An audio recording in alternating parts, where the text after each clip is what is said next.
We finally got the return of Puerto Rico superstar Edgar Berlanga. Let's not ignore the elephant in the room. Berlanga didn't even make weight. I mean, it's just pure laziness on part of Berlanga. Missing weight like that, especially on your comeback fight from the biggest payday of your career, that shows you something, right? Actually, he's been parading. He's been celebrating his loss. It was like Andy Ruiz 2.0. They're still feeding him bombs. And especially now that he's tasted what it feels like to fight a world elite fighter, he still decides to fight lower level guys. Like, how's that going to help you in the long run? I didn't place a lot of merit into this fight. I think this fight for Berlanga was just a stepping stone. He wanted to get his name back into the 168 division. He also called out everybody, basically. Plant, Munguia, Canelo again for a rematch. I think the big name we all want to see for Berlanga next is Caleb Plant. He's not calculated enough for the elite level. My personal opinion, stay away from Caleb Plant because he'll beat you.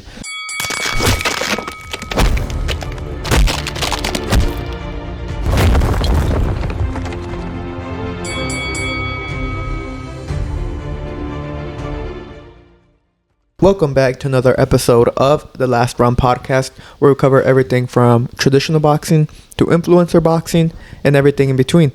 Today's episode, we'll be going over Edgar Berlanga's first round KO, as well as Nick Ball's TKO win over TJ Doheny, and also giving our official predictions for this week's Sebastian Fundora fight against Booker. But before we get into the episode, make sure to like and subscribe and follow us on all forms of social media. Lastly, we're trying to build up a community on Discord, and you guys joining would be greatly appreciated. Now, diving into the episode, we finally got the return of Puerto Rico superstar Edgar, the chosen one, Berlanga. Last time we saw Edgar Berlanga, he took the loss against Canelo Alvarez, and he's been out of the ring for quite a bit, trying to...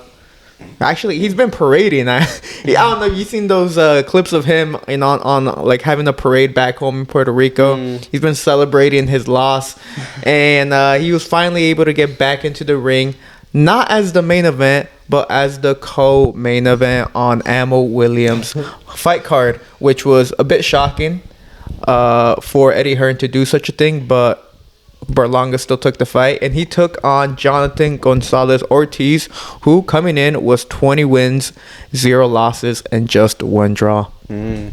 Yeah, I mean, we finally got Berlanga back, and it was what we expected, what everyone was expecting. I didn't place a lot of merit into this fight. I think one of the best comments I actually saw about this fight was during the face-off. They said, Berlanga's opponent looks like he just got off of a roofing job.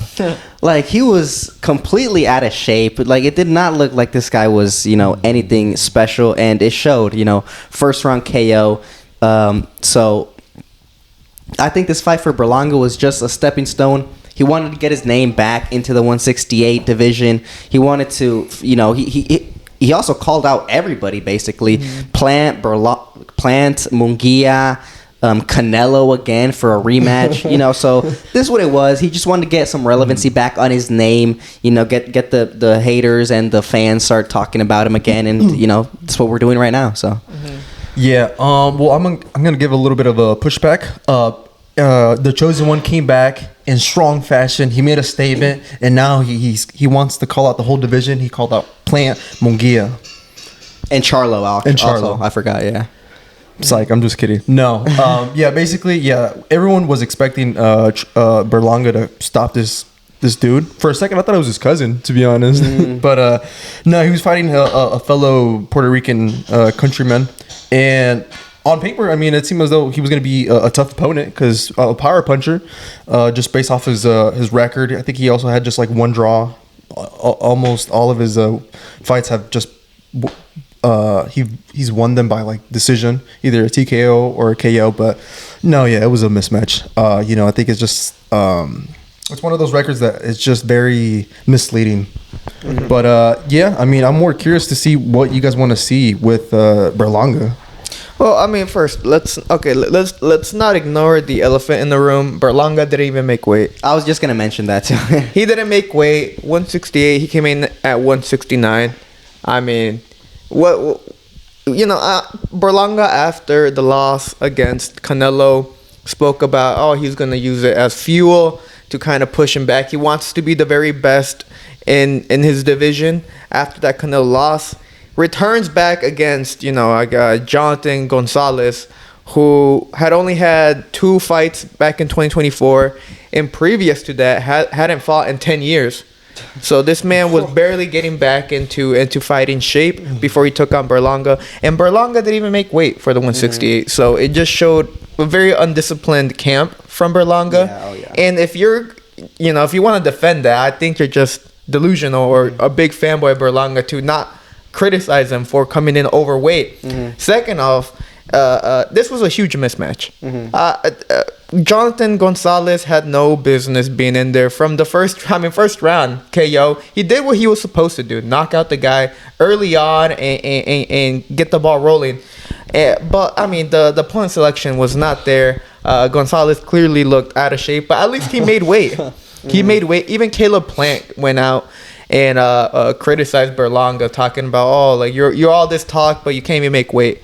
Second off, they were fighting for the WBO NABO belt, which was vacant, which for some reason they still held after Berlanga won. I'm guessing he's now the new champion for this belt. But I don't think he can. But he made overweight. Yeah. But they were still holding it proudly as if he won it, But if bro didn't make weight, then he can't even fight for it. No.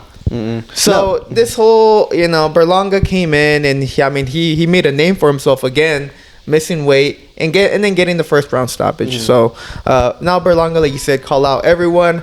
I think the big name we all want to see for Berlanga next is Caleb Plant, easily. Yeah. Definitely. And it's just pure laziness on part of Berlanga. Missing weight like that, especially on your comeback fight from the biggest payday of your career.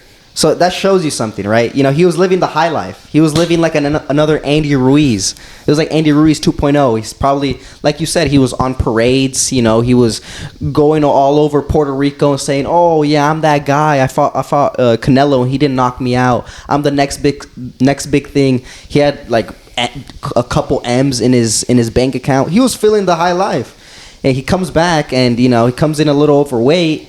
That's not a good sign. It's not a good sign of discipline. It's not a good sign of the type of character that he is. He gets the KO, which at the end of the day was truly what matters, right? At the end of the day, he gets the KO first round. He calls out Caleb Plant, and even Eddie Hearn said he likes that fight for Berlanga. But honestly, I don't think he beats Caleb Plant at all. I think Caleb Plant is probably one of the toughest challenges for him at 168. And if Berlanga wants to continue the hype train, if he wants to continue, being a relevant name and not get another L on his record, then he should focus on a Charlo or a Munguia maybe. But shit, my personal opinion, stay away from Caleb Plant because he'll beat you.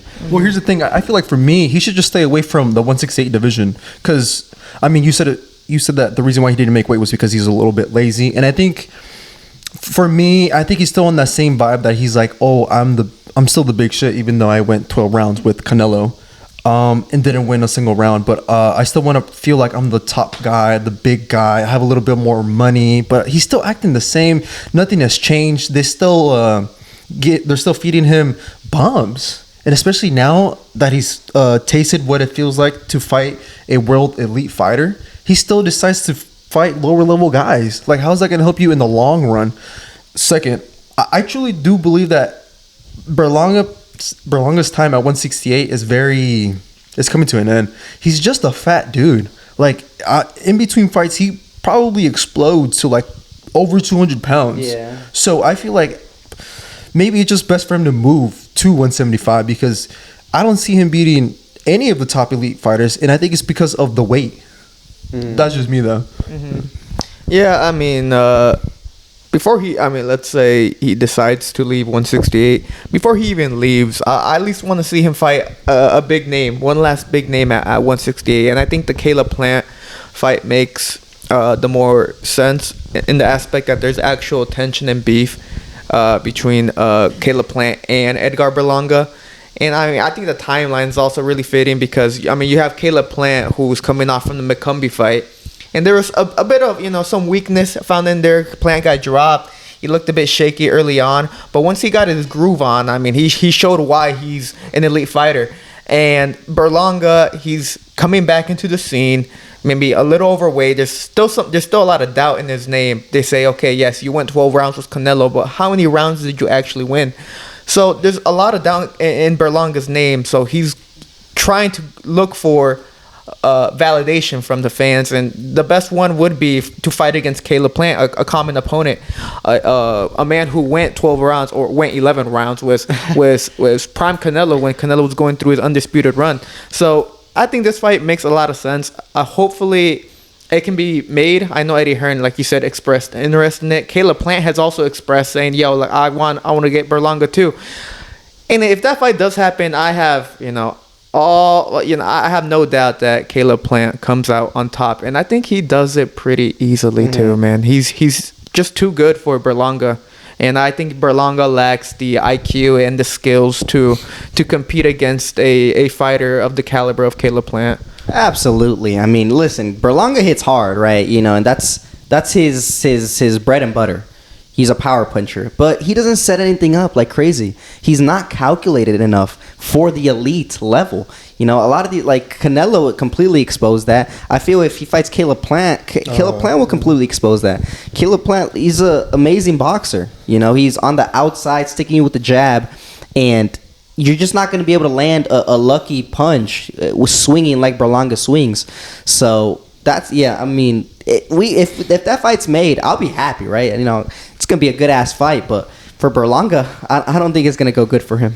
Yeah, I mean, for me, I was being a little bit critical of Berlanga, but just as a fight fan, that fight with I would like to see Berlanga with Caleb Plant, but also like Munguia as well. I feel like that's almost like a better one that I would like to see. Well, I mean, yeah, it'd be another Mexico versus Puerto Rico as well. Exactly, and I think they would be able to fill out a big arena. There's a lot more money, and I think he could give a better fight against Munguia than he would against Caleb Plant. I definitely think it'd be closer, more competitive, and I think that would help him in the long run, because I feel like if he just fights Caleb Plant, it's just going to be the exact same story with like when he fought Canelo, just clean sheet, losing every round. Mm-hmm. Yeah. Oh yeah, there's also a lot of doubt on Munguia's name too. I mean, he's coming off a KO loss against Bruno Surase, who was not a known fighter. Frenchman, bro. A Frenchman with no KO power whatsoever. He was able to stop this granite chin Jaime Munguia. So Munguia, there's a lot of doubts, and I remember even after Munguia got dropped and stopped, Edgar Berlanga tweeted out saying like, "Bro, Munguia, you just fucked up the bag," because he wanted to have a shot with Munguia, because he was also pushing for another Puerto Rico against Mexico showdown, and Munguia seemed to be the next best alternative besides Canelo, especially at 168. So right now, yeah, Munguia is definitely a bit shaky. A lot of doubts on him. I mean, he has the Bruno Surase fight coming up, the rematch, to kind of clear those doubts and to get the ball rolling once again, especially now that he's under Eddie Reynoso as well. So I think personally Munguia fight would have been a lot better for Edgar Berlanga and the chances of him winning, but with Caleb Plant, there's no doubt in my mind that Caleb Plant will put a school. Mm-hmm. He's gonna drop a clinic on Edgar Berlanga, and I think it's good for Caleb Plant if he does that, personally. Mm-hmm. What's funny is that I wasn't even thinking about that aspect, that Munguia did get knocked out in his last fight. I think that just makes a fight with Munguia and Berlanga a little bit more interesting, right? Mm-hmm. It's almost like, they're both kind of trying to get back into that spotlight again. I know Berlanga got that win or whatever, but like I feel like if they were to fight, then it's like, if Berlanga wins against Munguia, then I feel like I give a little bit more credit to Berlanga.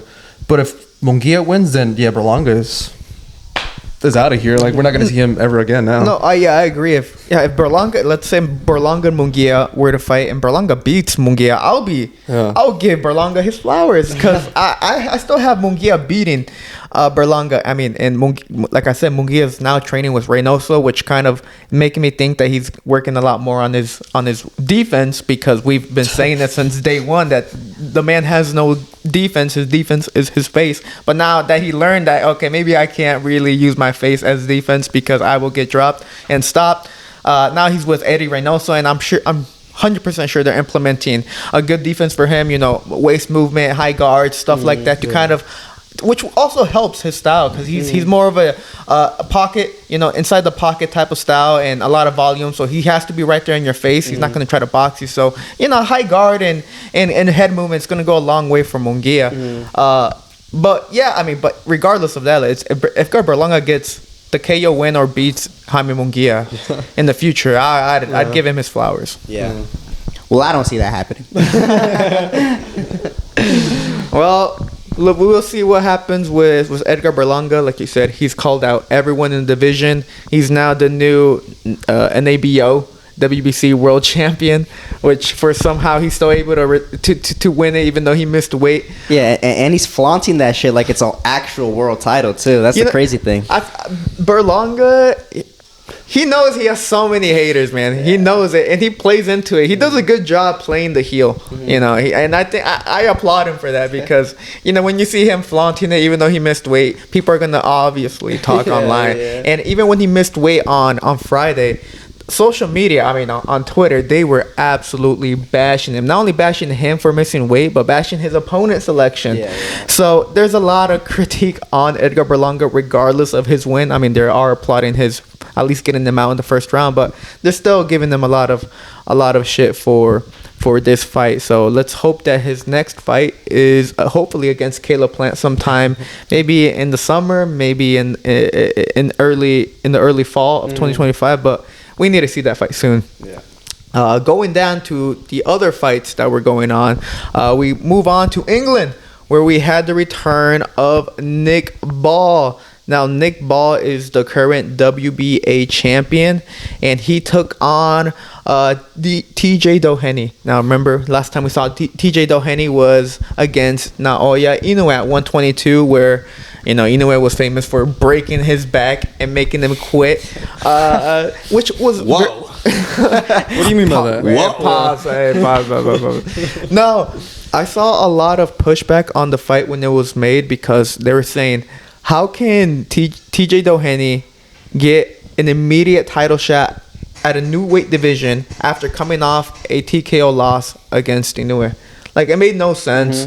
The only kind of perspective I see, or the only answer I find to that question, is that they're trying to build up Nick Ball to be a potential possible opponent for Inoue once Inoue moves up to 126. And what better way than to have him fight against a common opponent in TJ Doheny? Yeah, that's actually the only reason why that fight was made. Yeah. Because Nick Ball wants that fight, and we'll get into it later. He called out Inoue after the fight. So there's absolutely no reason Doheny should have gotten a title shot at a new weight class after losing that badly. But, it's just the politics, he was used as a pawn, essentially. Shit, good for him. He got more money from it, man. Yeah, come on. But yeah, it was a mismatch. Nick Ball, not only did he, whoop him, but he also kicked him and got some points taken away later on. But which was kind of weird, I've never seen that guy, especially a champion, kick his opponent like that. Yeah, that was definitely the highlight of the fight. You know what I'm saying? Out of nowhere, like he just randomly just kicks him. Yeah, and I liked it. It was especially funny because Doheny played so much into it. He was like, he fell down on the ground. He's like, ah! It's like, all right, bro. He did not kick you that hard. Let's relax. It kind of reminded me of like a soccer match where like everyone just flops on the ground after a little bit of contact. They're just like, ah. Well, you got to play in order to get the card on your opponent, man. Come on. But Nick Ball got the TKO stoppage over TJ Doheny, and like you said, proceeded to call out Inoue. And what was interesting was that I think earlier this morning, Inoue responded back, and they had a little back and forth going on, Nick Ball and Inoue on Twitter. And it looks like Inoue, I'm also surprised Inoue actually kind of took the bait, and maybe he's eyeing Nick Ball too, seeing him as a potential opponent for 126 once he decides to move up. Of course, he still has some business to take care of at 122, but there's no doubt about it that Inoue does have plans to move up to 126. Yeah. And in regards to the unfinished business at 122, I feel like that's just Inoue is just making the unfinished business. I don't think he really has any business at 122. I think it's a perfect opportunity. Just go up to 126 and fight Nick Ball. You know, that's immediate title fight at 126, so he can continue reigning. That's just me, though. I mean, I don't know. He obviously is going to fight 2 more fights at 122, which is very unfortunate. Actually, he got a fight announced for September, I believe. For May. May.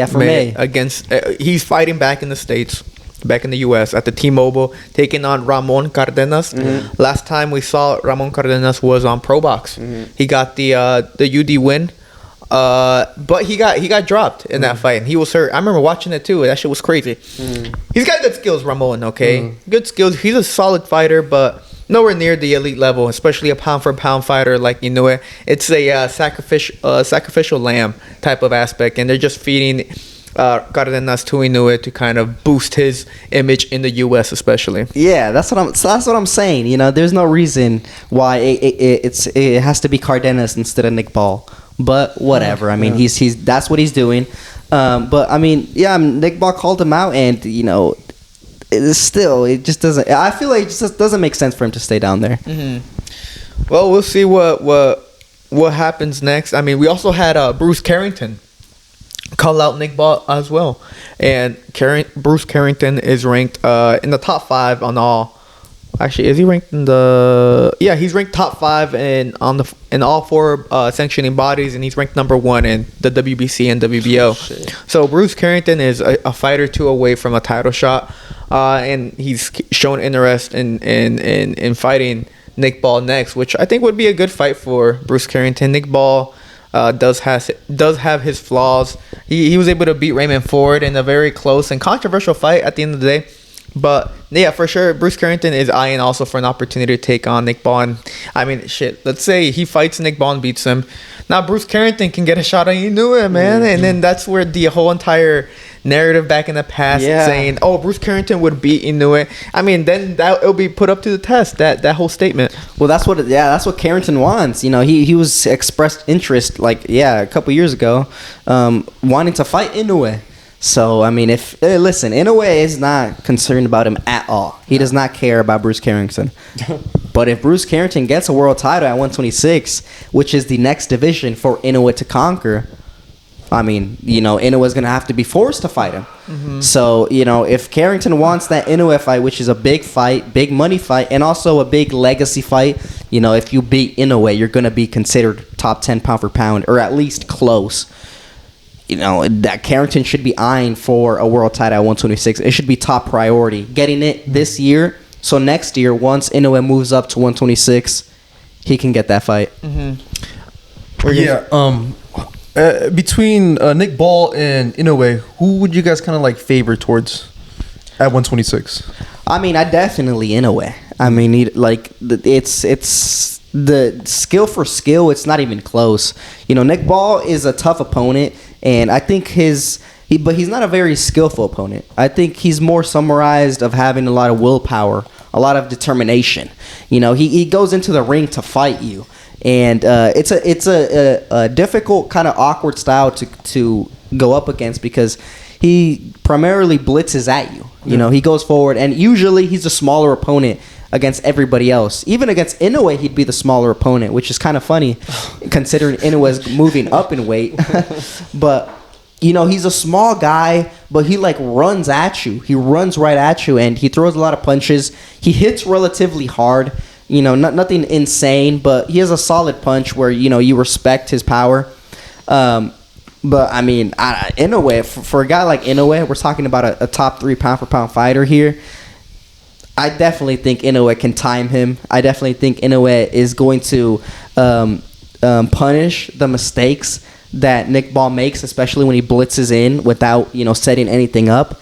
So I think it's a very good fight for Inoue, also because it's a comparable size opponent as well. You know, he's not going up against like a Ray Vargas or like a Rafael Espinoza, where he's like a 6'1" to a 5'5". No, it's going to be Inoue at 5'5" with Nick Ball at 5'2" or 5'3". So he's kind of used to people that size. Don't do him like that. I'm pretty sure Nick Ball's like 5'4". Nah, Don't do him he's like that. 5'2". He's like 5'2", 5'3". He's like yeah. 5'2". He's 5'2". Yeah, Or 5'3". Jesus. Yeah.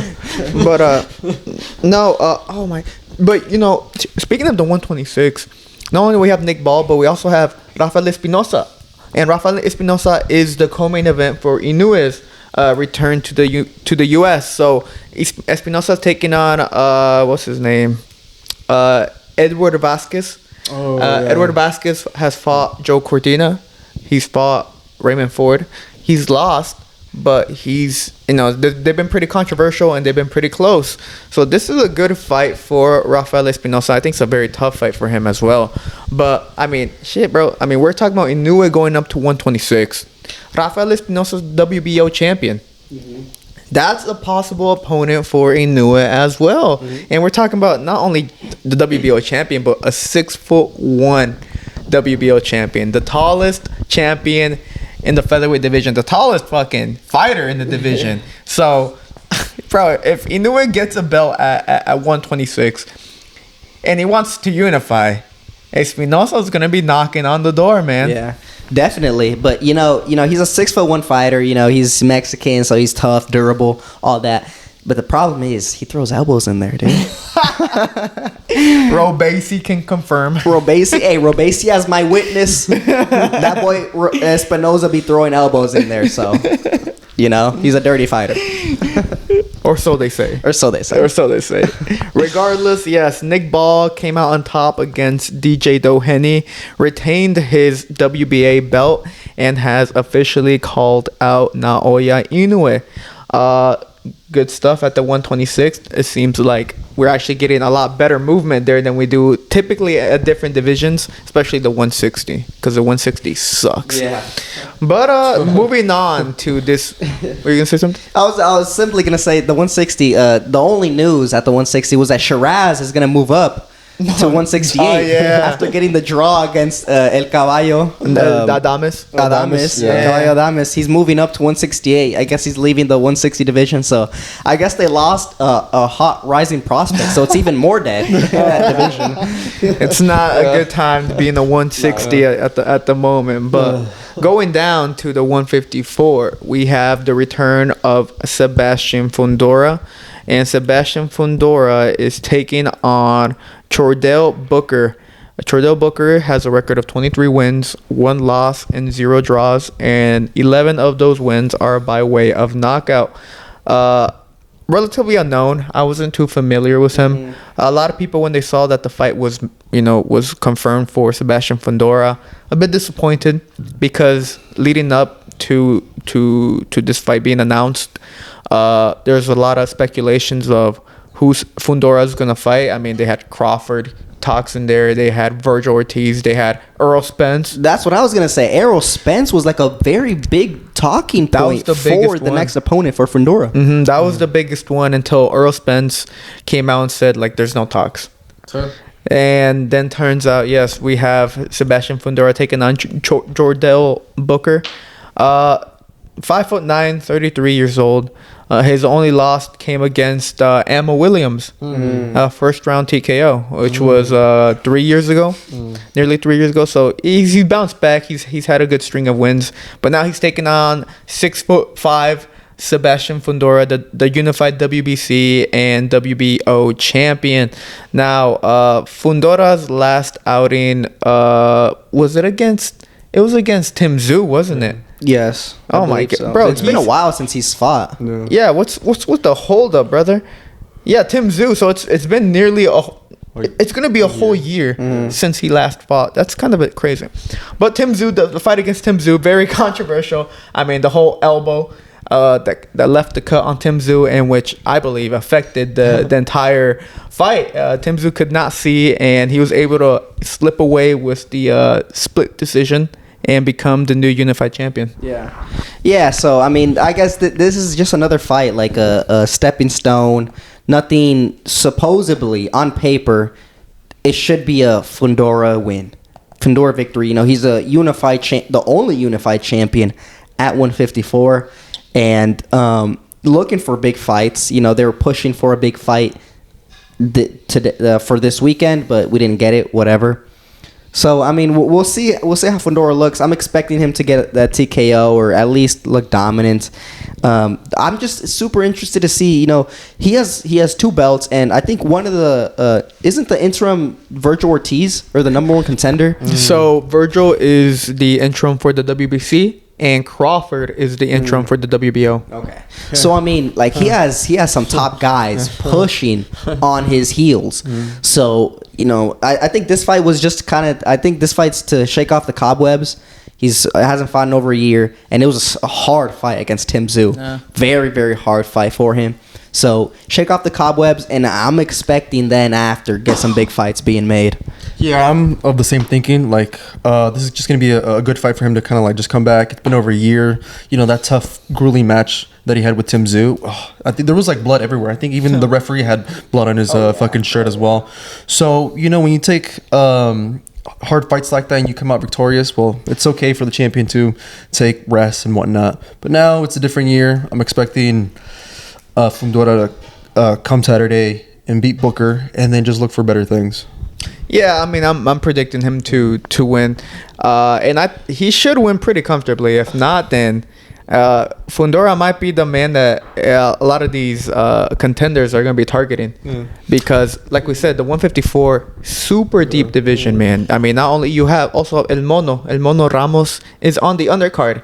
I mean, he fought at 160 in his last fight, but he came out and said that's the only fight I'm taking. I'm going back down to 154. Yeah. And El Mono's looking strong. He's on the undercard. And you have, you know, Charles Conwell, Xander Zayas is building himself up.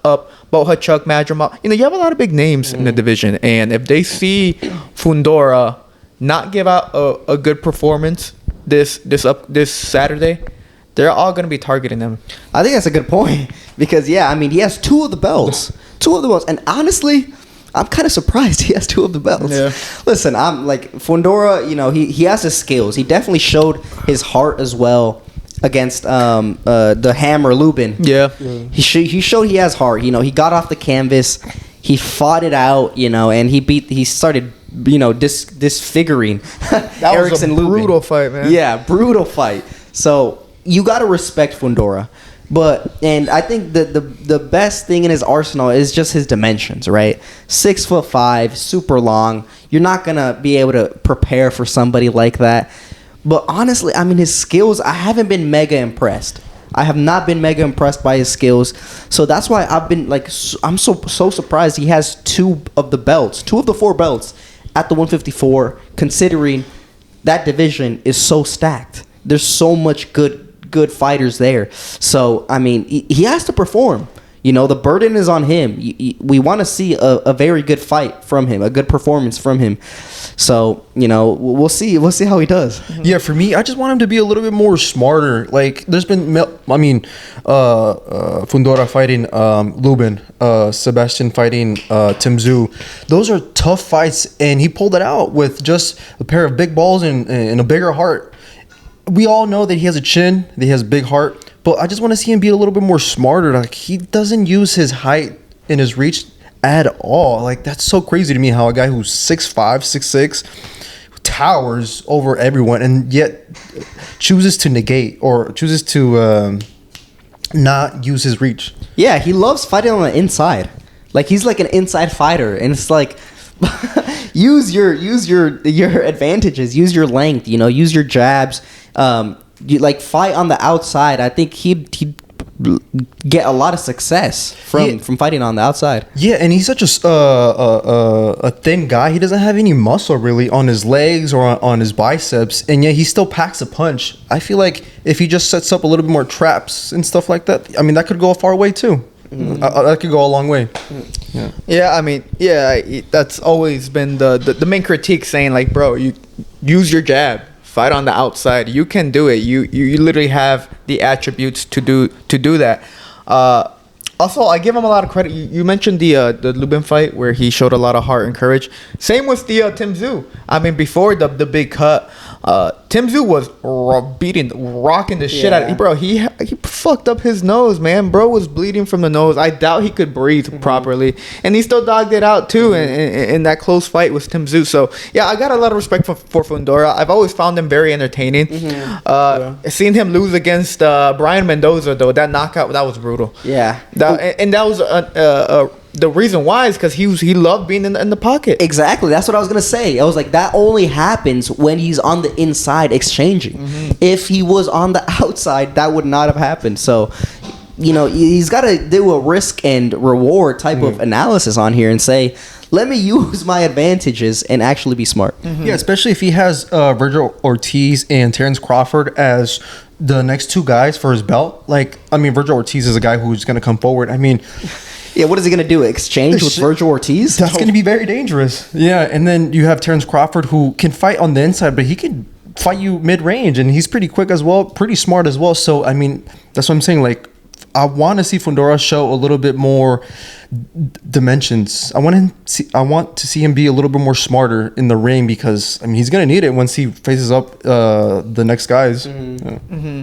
Yeah, he simply just got to show more layers to his game, and he's had a whole year of preparation, a whole year of maybe implementing new ideas, new strategies to his arsenal. So hopefully we get a good showing from him against Booker this Saturday. Like I said, I'm predicting a win for Fundora. He should get it pretty comfortably. If not, if he looks a bit shaky, it's gonna be a bunch of red alarms, and people are it's like piranhas or sharks, hovering over their prey, and that's gonna be Fundora if he doesn't look outstanding this Saturday. Yeah, if they smell blood, they're gonna come and eat him up. Yeah, well, that was so we all gave Fundora the win for this Saturday. Yeah, I think so. I mean, yeah. All right. Is there anything else that we want to go over especially for the 154 or regarding the?